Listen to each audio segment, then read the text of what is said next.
All right, pal.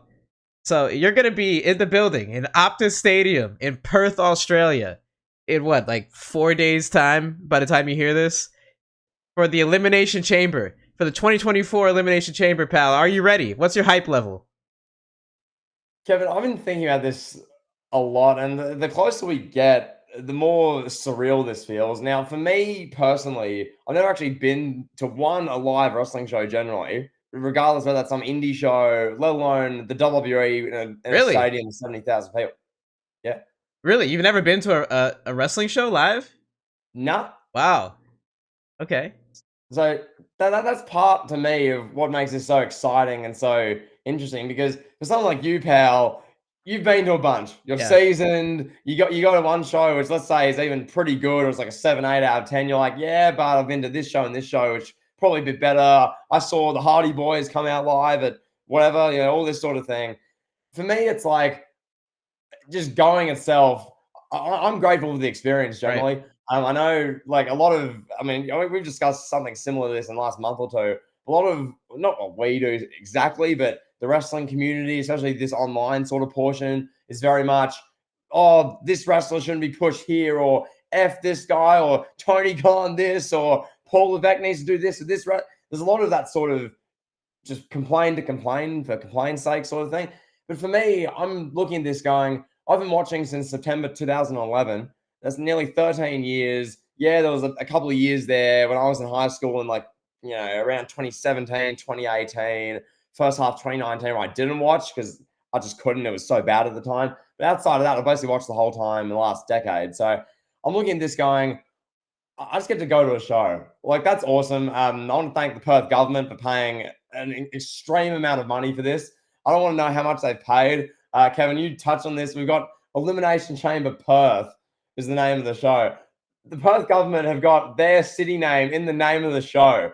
That's how much money they've paid Nick Khan, Paul Levesque, Ari Emanuel, and co. for this to be a thing, which is hilarious to me. Just generally, though, to answer that question, my hype level, it's going up day by day. This time in a day, I'll be on the plane to Perth, pal, which is going to be pretty cool. So it's like a 1 hour flight, then it's like a 5 hour flight to Perth because Perth's 3 hours behind me. I'm on the east side of Australia, like most of Australia. The east, and then I go to Perth, and it's 3 hours behind. So time zones get all funny, pal. Same as like if you go to the west coast in America.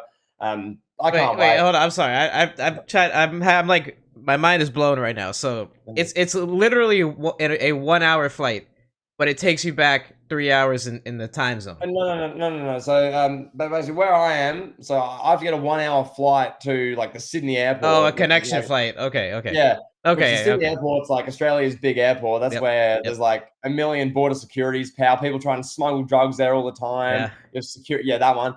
Then from there, it's like a 5 hour flight across Got Australia, it. pal, Okay, towards yeah, Perth, I got it. pal. A Okay, touchdown, pal. Time zone shift back. right. So I leave 7 a.m. in the morning. After all the travel, I get to Perth at 11 a.m.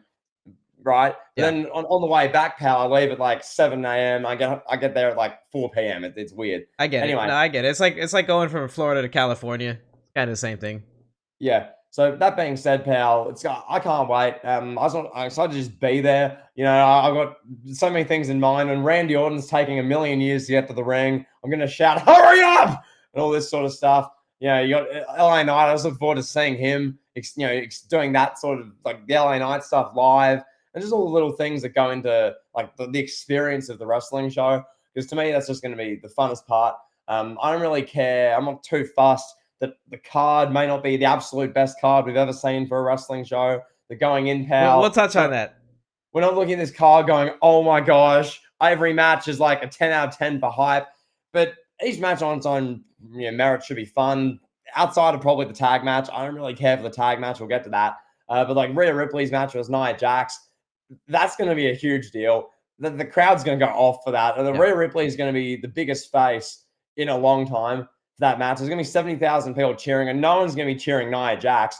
And if someone in my area cheers Nia Jax, I'll tell them to get out, get stuffed, and go watch another show. Because Rhea Ripley, this is her homeland, pal. This is her nation, pal. This is Mummy's nation. So that'll be fun. We'll get to the rest of the card in a minute. But first, pal, I don't know if you want to address a certain Samoan actor and movie star and Instagram influencer, pal, maybe. But there you Yes, go. yes, I would love to. I'd love to talk about one Dwayne The Rock Johnson, or just The Rock as he is now, since Nick Khan, his old childhood buddy, gave him the trademark back to his name, pal. So he can officially be The Rock now, everywhere. Mhm. I hate to say this, right? I have to let out a big sigh. I hate to say this because I know, I feel, I don't know, but I feel like I'm the only one. I'm just not into it, bro. I'm just not into it. I'm not into it. I watched the SmackDown promo. I get it. Corporate Rock is here. Cool. Okay.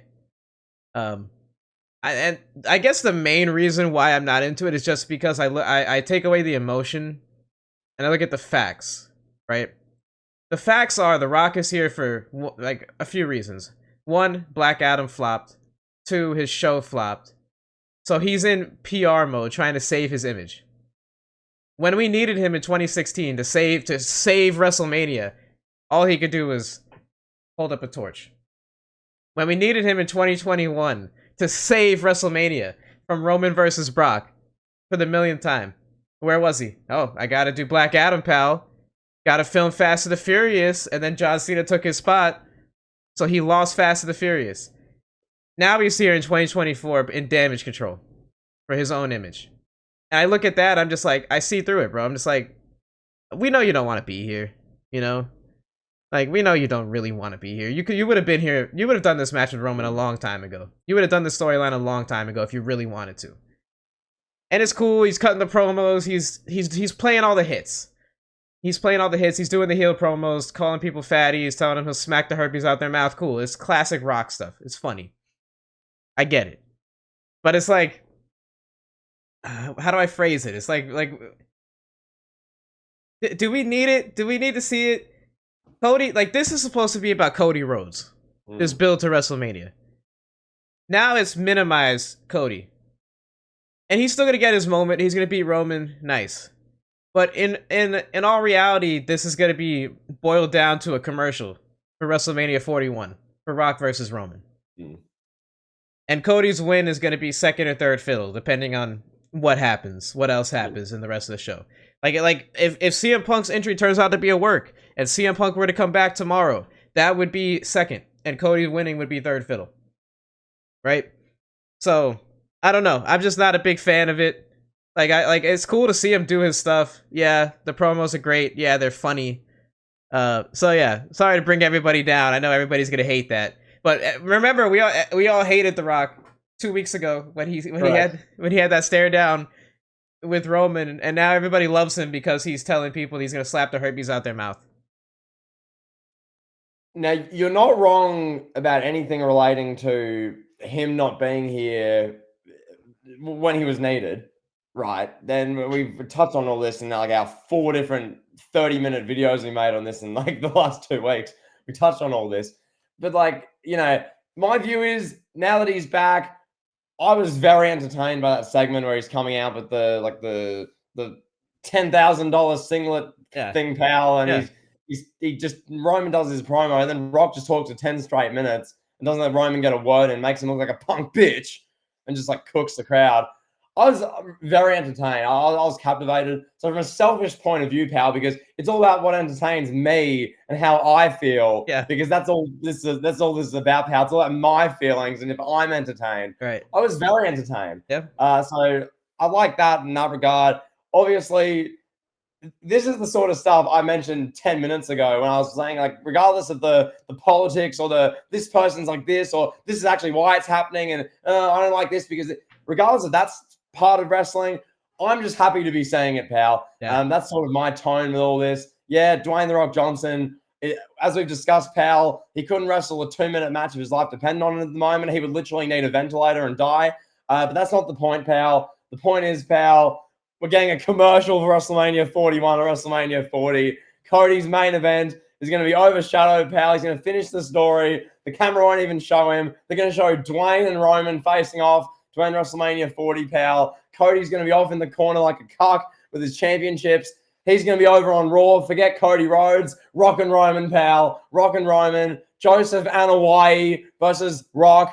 because it's not Dwayne Johnson anymore, pal. Then we can get a year of build. Roman's going to be screaming, oh, I'm not the head of the table anymore. What? Arthur. It's going to be blistering, pal. But for real, I thought it was very entertaining. I look forward to seeing where they go with it. It makes it fun. Rock's being back. That's the fun part. I like it personally. It makes the show more unpredictable. I know, yes, this should be about Cody, and it is to an extent. They're still making lots of Raws and SmackDown segments about Cody. I don't feel like Cody's an absolute afterthought or anything. This isn't the Miz at WrestleMania 27. This is the legitimate face of the company. He's getting monstrous reactions, pal. I'm gonna do a monstrous whoa when he comes out at Optus Stadium, pal. He's gonna get a big reaction from me. Joanna Y isn't even showing up, the bitch. Yeah. So we love to see it, pal. Roman literally did a segment on the YouTube channel where Paul Heyman was like, Roman Reigns, my tribal chief, Optus Stadium, Perth is where the Elimination Chamber is. And Roman's like, miss me with that. I ain't going to that. I'm like, you arsehole, F you. So, there you have it, pal. I don't know. Tangent over. So are you okay, as a big Cody fan, you're okay with Cody's moment being minimized to an extent? Like, obviously, it's not The Miz at WrestleMania 27, like you said. But you're okay with it just being like, yeah, Cody finished the story, yay. And then in reality, it's about Rock and Reigns? I'm happy Roman's reign is ending. Okay. That's all I'll say, because how they've done it here, realistically, if Cody wins last year, as you've touched on the last couple of weeks, would probably the want be as much, because last year was more about, as you said, Sami Zayn, Cody, I'm going to take your Sami's spot because you're feuding with Roman. Now I'm facing Roman, pal. Oh, WrestleMania 39, pal. That was last year. I understand what you're saying, what you've been saying with that. But do I feel like, Cody finishing the story would be an afterthought, or not an afterthought, just like overshadow it? I don't honestly care at this point. I'm just like, we've had a champion who just literally doesn't show up. Yeah. I'm just over it. This is no different to 2018 Brock Lesnar, where that reign extended from WrestleMania through to SummerSlam, and you're just like, just end this already. It's at that point for me. I'm just ready for another chapter in the Roman Reigns story, so to speak. Right. And ready to see what Cody looks like as a champion. I'm not being one of those people who 2.5 months into Cody's run is like, oh, I'm bored. Cody's the face champion. I'm bored. Like, he's going to need at least 6 months before I say that. Right. And, there you have it, pal. But, yeah, Rock and Roman, pal. Get the title off of Roman Reigns already. That belt, that hot mustard title that we all love, pal. Get it off Joseph and Hawaii. So I want to go on a little bit more of a tangent, and to kind of deflect a little bit of what I said about The Rock. I don't want to come off like super harsh, like I'm not into what The Rock is doing. Like, yeah, I'm all for it. It's The Rock. It's great, right? But it's more so a problem with WWE's direction, and this is something that you and I predicted in kind of a funny way when this whole merger, this whole TKO and UFC WWE merger. We literally saw what you and I predicted play out last night on Raw, where we were like, oh, this is just going to become Ari Emanuel just calling up Conor McGregor like, hey, make an appearance on Raw because I need ratings, pal. And we're seeing that play out now in real life, like where like the awareness is just not there. You've got we had Michael Chandler do an interview in the middle of Raw, and the reaction on Twitter and Instagram and TikTok is like, oh, like, why is this on WWE TV? Who cares? Like, you have your own show. You have enough UFC content. Do you need to invade our show? I think we're seeing it. I don't want to go too extreme, but I feel like Triple H has lost all power. It's seemingly like there's no way Triple H booked that. That's not a Triple H decision. There's no way in hell Triple H is sitting around like, hey, I need Michael Chandler. Ooh, like, do you see what I'm saying? Like, the show does not feel like a Triple H show anymore. Like, yeah, there's some aspects of it. Like, yeah, like Johnny Gargano's still getting unnecessary amounts of TV time. Bronson Reed still gets a ton of TV time. Shawn Michaels' favorite NXT women get a ton of TV time. But we're starting to see certain things where it just feels like it's out of his hands. Like the Rock stuff, completely out of his hands. 100%. The stuff with Michael Chandler, out of his hands. You could even argue that some of the stuff that we've seen with Rollins and Cody and even McIntyre could be out of his hands at this point. It feels like we're starting to get to that point where you and I were kind of joking about it. Like, oh, it's going to be like, a bunch of people that don't know anything about wrestling, booking wrestling. And it's starting to feel like we're seeing that being born. We're not there at that point yet, but it's starting to be born, and the seeds are being planted. Yeah, and a couple of people will listen to that and think, like, oh, what you're saying, Triple H is powerless, or like people will overreact to what you've said there. But all you're implying is basically we're watching Michael Chandler screaming for a minute on Raw, calling out Conor McGregor, which is essentially what we said would happen. Yes, we joked, ah ha ha, you'd have Sami Zayn calling out Conor McGregor. Yeah, we joked about that in our video podcast like 6 months ago when they first did the merger. But this is basically what we really meant.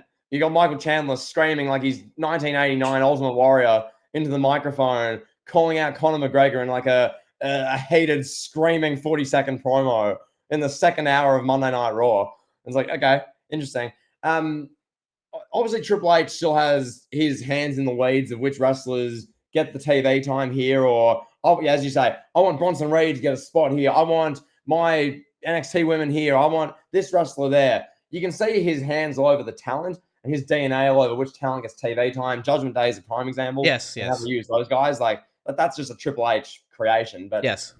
when I'm looking at the show realistically, I think the direction they're going in now, I mean, production is updated since Kevin Dunn's gone. That's been a big one that people are commenting on Twitter especially, but just generally, when you watch Raw, it has like it doesn't feel the exact same because there's different people who are in the production truck hitting the main buttons. How they present wrestlers with them walking into the arena, pal, how they do that sort of stuff with the graphics, and I like it more personally. It does feel a bit more like either a UFC or like something else, which as it touches on the point you make, how it just different strings are being pulled, pal, and what this looks like in a year, 2 years, whether Paul Levesque's in the picture, who knows what happens here? Because as we know, Kevin, after WrestleMania especially, there's going to be a lot of nasty, nasty legal stuff, allegations, stories are going to come out, hush this, wrestlers, women from the 2000s and 90s. There's going to be a lot happening. Hopefully none of it comes out before WrestleMania. We can just enjoy WrestleMania, and then the after WrestleMania stuff can be that if it has to be. A lot's going to come out. Who knows where Paul Levesque is in a year? I think WWE, what you're saying here, they're setting up a direction to where even if Paul Levesque's hands aren't in the weeds, they've got their talent in their places, and then they can just do their UFC style, Endeavor style, TKO. This is a hybrid sports presentation thing. That's what it feels like to me. Right. Which, if that's what it is, then we'll see where we go. But I don't mind it, pal. If we get Raws like last night, I won't complain. It was a great show last night, but best Raw I can remember in a while. I mean, that one was cooking, pal. So, all I'm saying is that I'm worried that what we were predicting is going to come true. So like right now, okay, you got Michael Chandler calling out Conor McGregor. Mm-hmm. You have The Rock doing cool Rock promos because he wants to rebuild his public image. Mm-hmm. Like that just a lot of those things feel like they're out of Triple H's hands right now. Yeah. Now, like when we get to the point in 2 years, whether we get to the point, rather, I should say, in 2 years where Raw is like these college athletes, like these meatheads beating each other up who we've never heard of, and they're doing like tournaments and stuff, trying to make it come off like real sport. Like, will we get there? I don't know. I'm just worried about that, bro, because I didn't think 6 months into the merger, or however long it's been, that we would be at this point already where a guy like Michael Chandler's getting TV time on Raw. I was like, there's no way. Like, I thought we were just joking, and now it's here, and now I'm like, oh no. Like, I'm just worried about the state of where pro wrestling is gonna go. No, that's fair. I will just say though, on the contrary, like on SmackDown last week, for instance, when they have Bron Breakker, Jade Cargill, and they're doing stuff with them where it's like a legitimate signing, and they're making like the GMs, for instance, with Pierce and Aldis, and making them feel like legit sports like GMs, and they're like fighting over these talents and arguing in segments, like stuff like that's great. Yes. And then the wrestlers signing, Bron Breakker signing a shoot contract, and then they do like a reveal, pal, where he's standing there with Nick Aldis. Like there's a lot of this stuff I do actually like. Granted, how much of it's out of Paul Levesque's hand, I don't know. Whatever. For the moment, it's not egregious yet. Michael Chandler screaming like he's a cracked 1991 wrestler to Mean Gene, trying to call out Conor McGregor on Raw, though. That was a bit how you're going. To me, that was a bit like, don't need this, respectfully. The Rock stuff's the Rock stuff. He came in, tried to political chess Paul Levesque, and the fans like, F you, and they sent death threats to his daughter, and that got canned. And so now they're adapting on the fly with that. So the Rock situation is the Rock situation. But elsewhere, pal, this is what we're going to watch this space for. If in another month they're trying to promote UFC 300, pal, and you've got ex-UFC bantamweight fighters screaming death threats on Raw to another fighter, and you've got, Pat McAfee's doing a little, how they show Michael Cole and Pat McAfee, and they're like, oh, let's talk about the match we just saw with DM Hunk, Drew McIntyre, pal. Let's talk about it. What's this? What's this? Oh, this is UFC heavyweight star X. What's happening over here? We got a microphone. Let's interview them. Oh, F this wrestler. Oh, no, sorry. F this fighter I'm facing at UFC 300. I'm going to kill them. Like, if it gets like that sort of thing, it's like, oh, okay, interesting. Okay. Don't know how much. Don't Paul Levesque wrote that, pal, but yeah, we'll see. I don't know. I hopefully I'm just overreacting.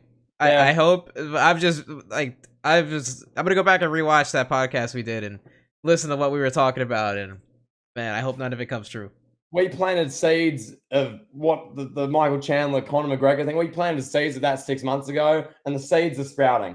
Whether that grows into a full tree, we don't know, but they're doing stuff. So there's that. That being said, pal, yes, I want to transition to the event that I will be in attendance for, pal. I'm going to be watching, okay, also JK, one of our devoted listeners, always comments, if you see me there, or if anyone sees me there, yell out. Just like, yo, Jimmy, or just yell out at me, because I'm oblivious. I'm going to have to look around. Where are you? Where are you? And then I can mate you or whatever.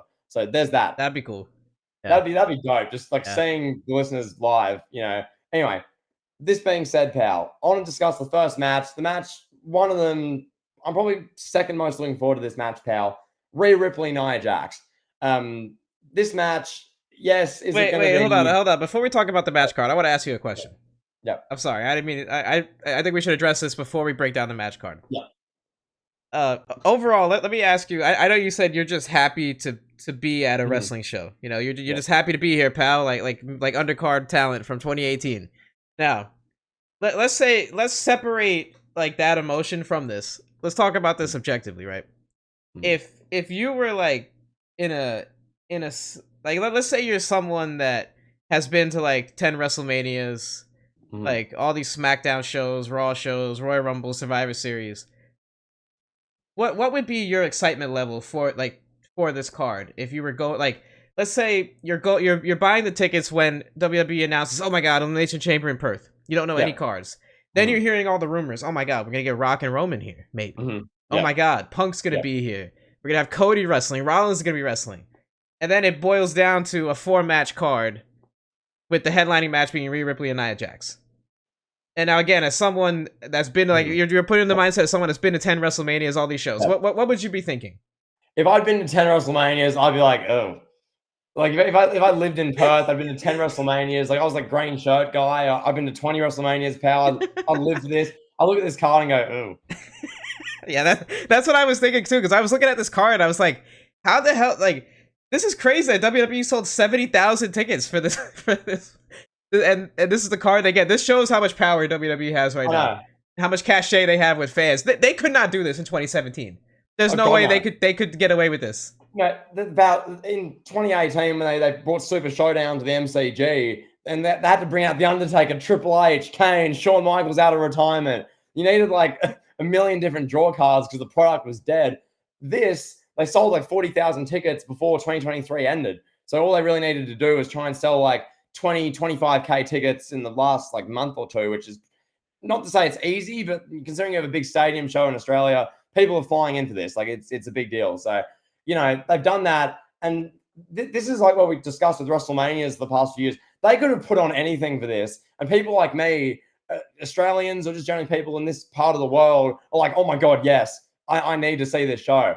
Which when I look at the card, objectively speaking, it's like a 4 out of 10 card. I'm not going to make out that these Elimination Chamber matches are bad because both of them probably be quite good. There's a lot of good talent in those matches.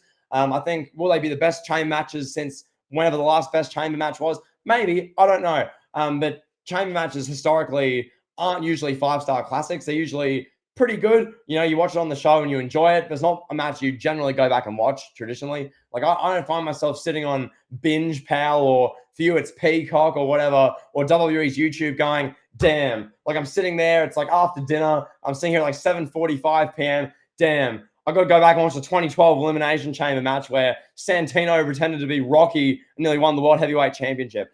I'm not like that, pal. Maybe you are. But the fact of the matter is, I'm going to march into this show, pal. I'm going to be sitting there on my hands watching the Judgment Day versus New Cats Republic.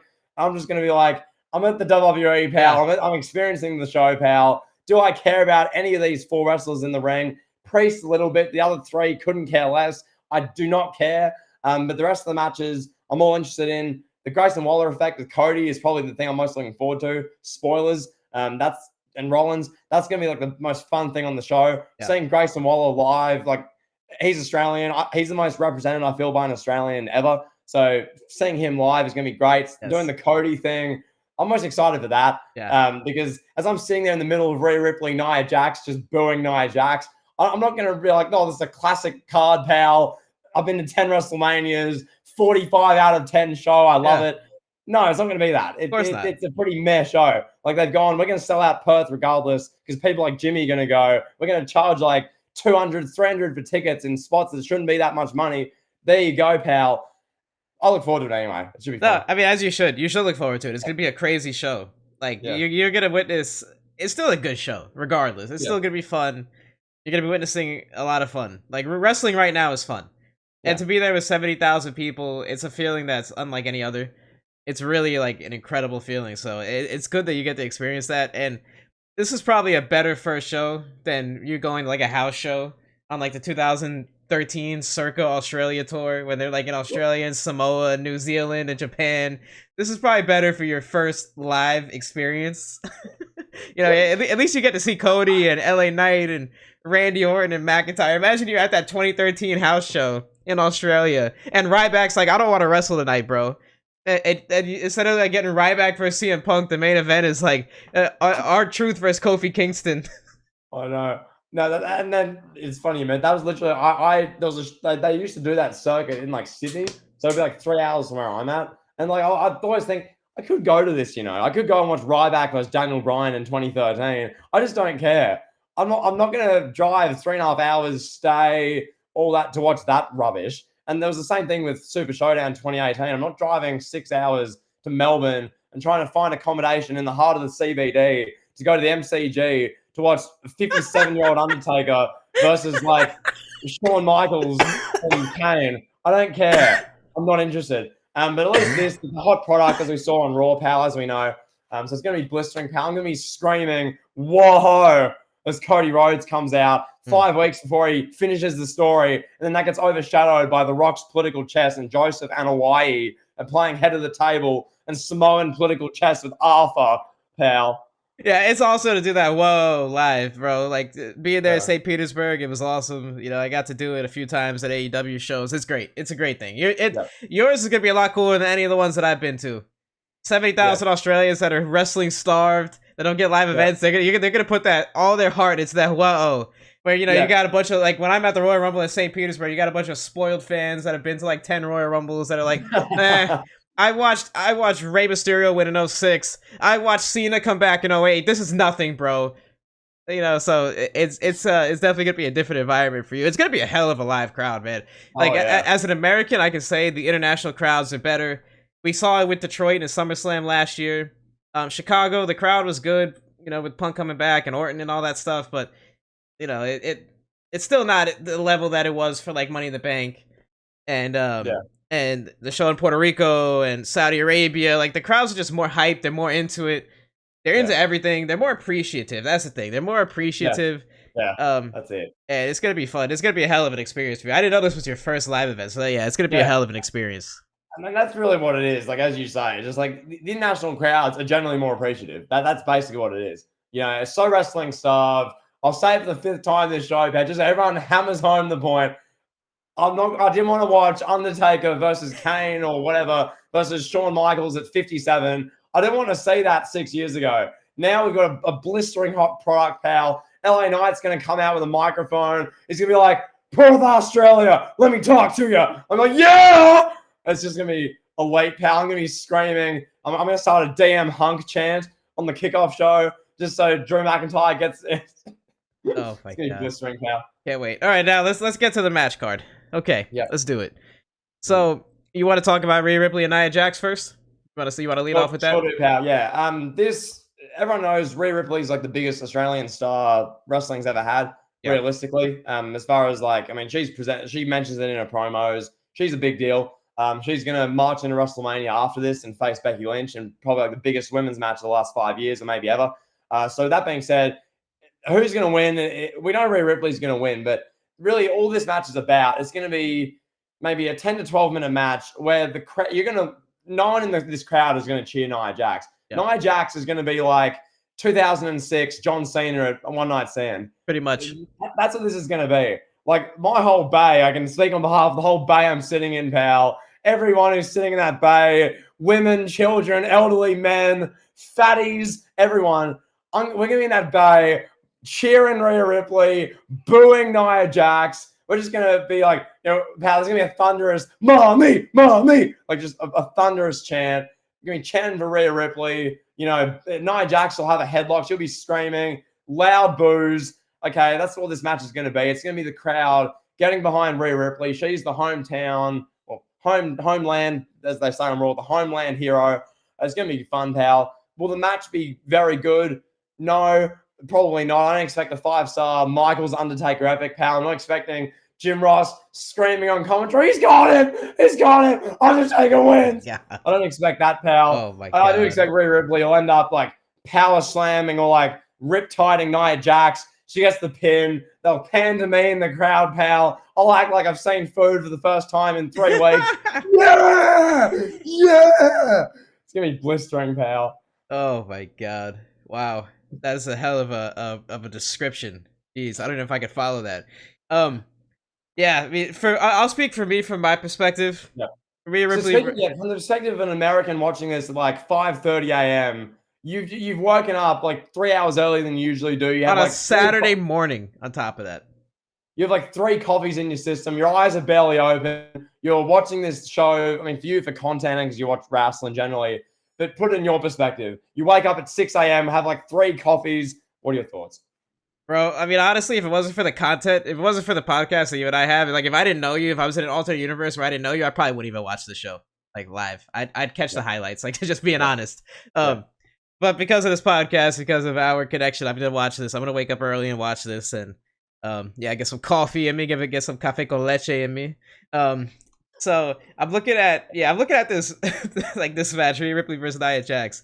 It's obvious what it is. It's to get Rhea Ripley cheered, and they found the perfect foil. Finally, Paul Levesque has found a good foil for Rhea Ripley. It's only been, how long she been champion? 11 months? It's only been 11 months now.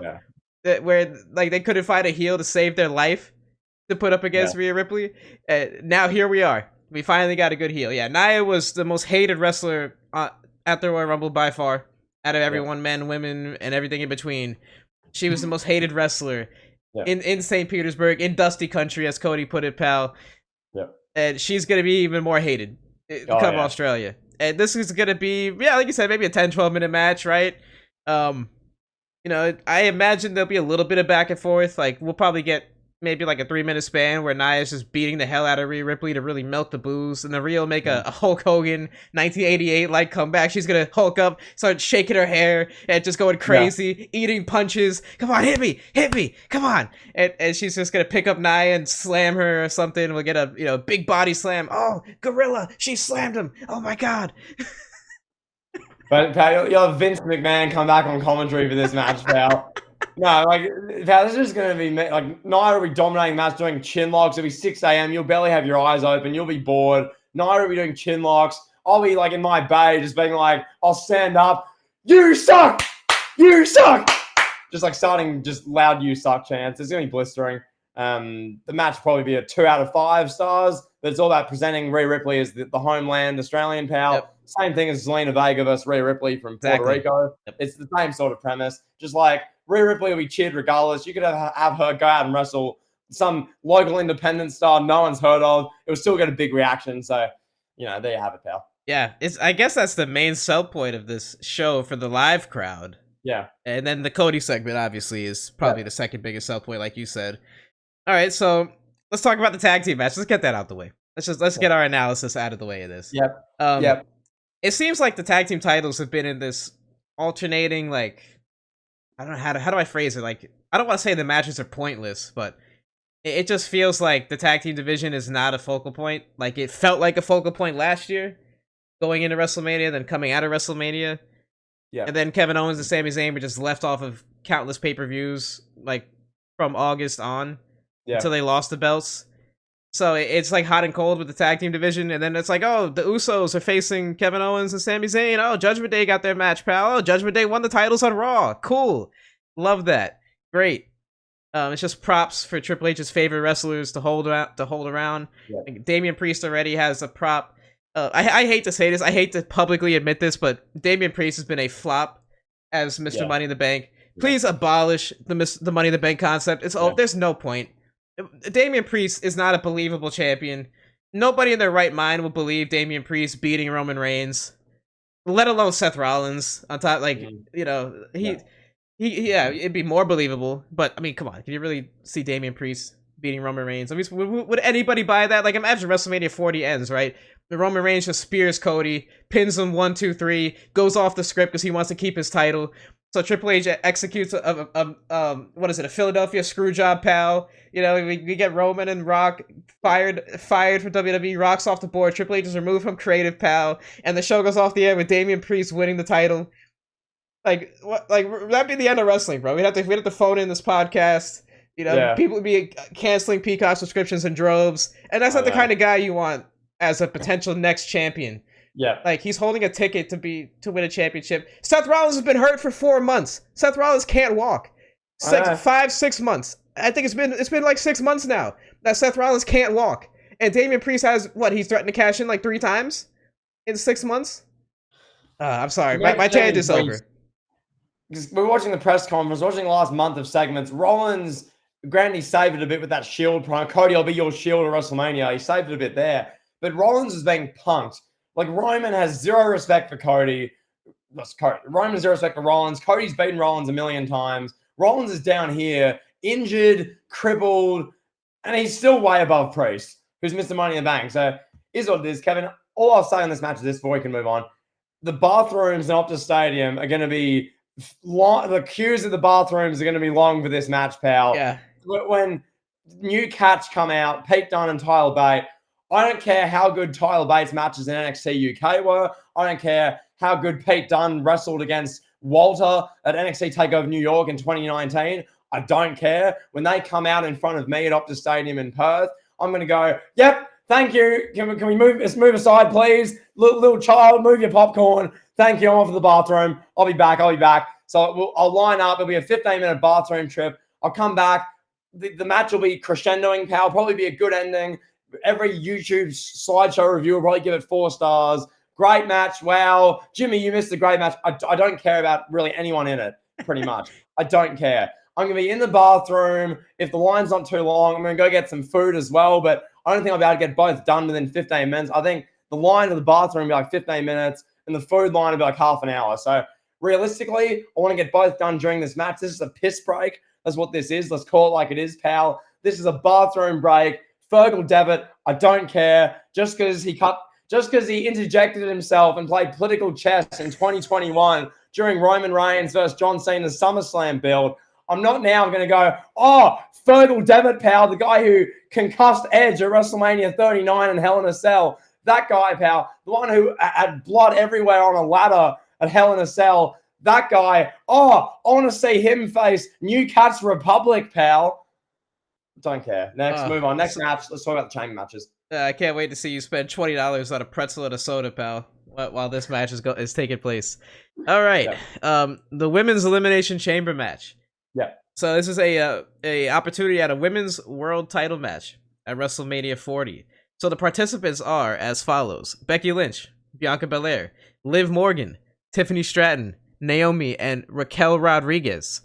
Now I'm going off on a limb here, right? I'm gonna go off on a limb and predict that Becky Lynch wins this. Maybe I'm crazy, pal. Maybe WWE might try to fool us since they gave away Becky and Rhea at the press conference. Could that have been the old beta switch, and then Bianca Belair will get the win here, and we'll get that Bianca Belair and Rhea Ripley match that we've been wanting to see. Now I'm gonna say this with my reasoning behind why that could take place. Mhm. I assume you haven't watched Bianca Belair and Montez Ford's reality show. I haven't, but I've seen little snippets. Are you aware of like? Well, I'll just tell you what I've seen. You tell me if you've seen it. Yeah. So my girl wanted to watch it because she's like, "Oh, this is cool, reality TV and wrestling. Like these are two things that we like. Let's watch it." I'm like, okay, whatever, let's watch it. So I'm watching this, and Bianca Belair is like, what is this? Leading up to WrestleMania 39 is when the show takes place, and this is when Rhea Ripley chose to face Charlotte, and they're showing Bianca Belair in the back, like, "Oh my god, she chose Charlotte, not me." And I'm just like, bro, obviously, like Bianca Belair knew, like, the creative. Like, what am I watching right now? Like, what? I know. Like, they're really trying to portray this like Bianca Belair didn't know what was gonna happen. Or like, okay, so they're doing this whole thing, and she's doing this monologue, this talking head, where she's like, really want to face Rhea Ripley. This is the match. This is the biggest women's wrestling match. There's nothing bigger than this. We're the biggest stars.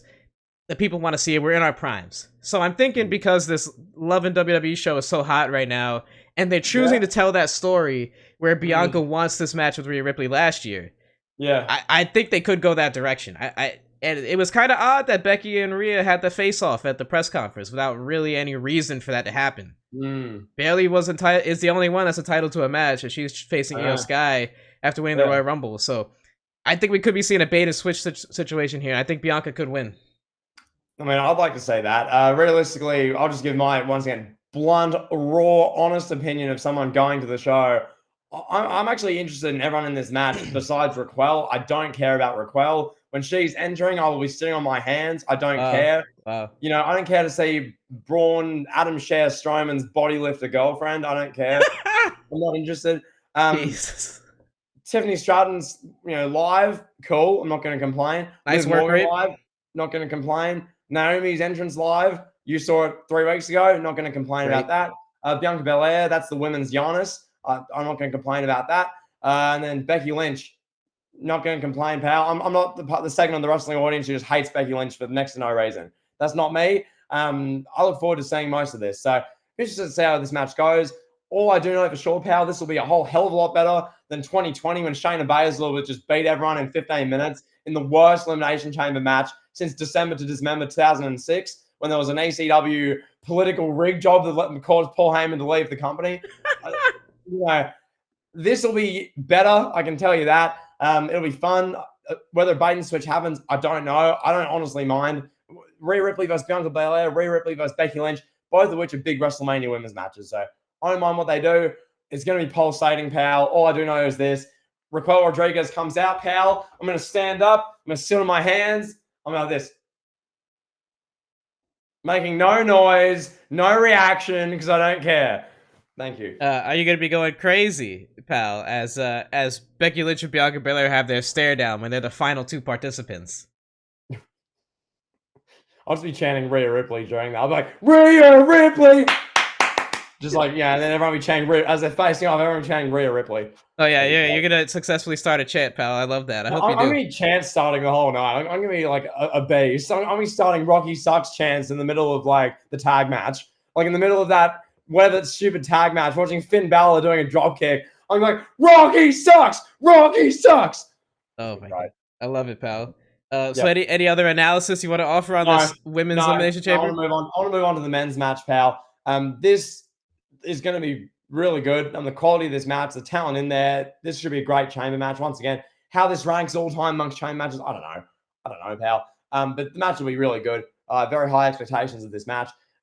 Drew, Orton. I mean, Drew's on the run of his career. We've discussed this in our little extra we did about a week ago. Drew's rolling. Randy Orton's just Randy Orton. He's just back now. You've discussed this. He's just Randy Orton. He's just there, but he's an all-time great, pal. He's top 20 all-time for both of us, pal. He hasn't done anything with allegations that's made us drop him yet, so he's top 20 for now. Bobby Lashley, he's like 49 and more jacked than like 100% of the world, pal. It's incredible. Is it natural? I don't know. That's your guess. LA Knight, pal. He's rolling. He's going to get a great reaction. I'm going to be screaming LA Knight, pal. LA Knight, yeah, pal. Kevin Owens. Him and Logan Paul will probably take each other out of this match, I imagine. They'll probably do some spot, pal. Guys, Logan Paul is climbing up on top of the pod. What's Logan Paul going to do, Corey? What's Logan Paul going to do? Oh, he's flying through the air. Oh, RKO. Whoa. Whoa. Look at that. That's on TikTok. Oh, my God, guys, watch Impulsive this week. There's an RKO off the pod, pal. There's going to be me, like, chanting, holy bleep, holy bleep. Like, just chanting, this is awesome. Just, like, chanting. That's what this match is going to be. It's going to be 40 minutes of just chaos. I'm going to start DM Hunk chants during the match. Or maybe I'm trying to think of like I'll think of a chant when Drew's like dominating, standing tall. I'm like, Phil is injured or something. I don't know. But yeah, should be good, pal. I can't wait. There you go.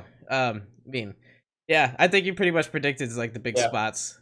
We're gonna get Logan Paul's gonna do something crazy, some frog splash, pal. He's gonna get elevation like we've never seen in a frog splash, pal. Then Randy Orton's gonna RKO him, grab his back, and wins in pain. And people on Twitter are gonna be like, "Oh, he needs to phone it in."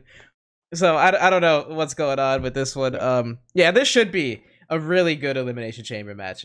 I think this will probably be match of the night. I don't know if I'm talking out of hand on that, but I think it will be. It literally will be. Yeah, I think it will be. I think this is by far and away the best match on paper, at least for the night. It seems like a foregone conclusion that McIntyre is gonna win. I don't see another world where anyone else wins. Like, could they try to shock us, pal, and have Logan Paul win, and then we get the big rematch, pal?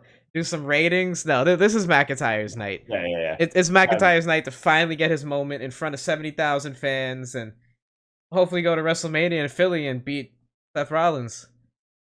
And not to make that after, I just want to discuss before, because I have to get out here soon, but the Grayson Waller Cody segment with Rollins, I find it, the more I think about that, I'm really interested in how they do that, because Grayson Waller is not going to get, it would be a testament to Grayson Waller if he can get booed in Australia, because I think he's going to be a face. When he comes out, I'm going to be cheering because he's Grayson Waller. Like, he's an Australian guy.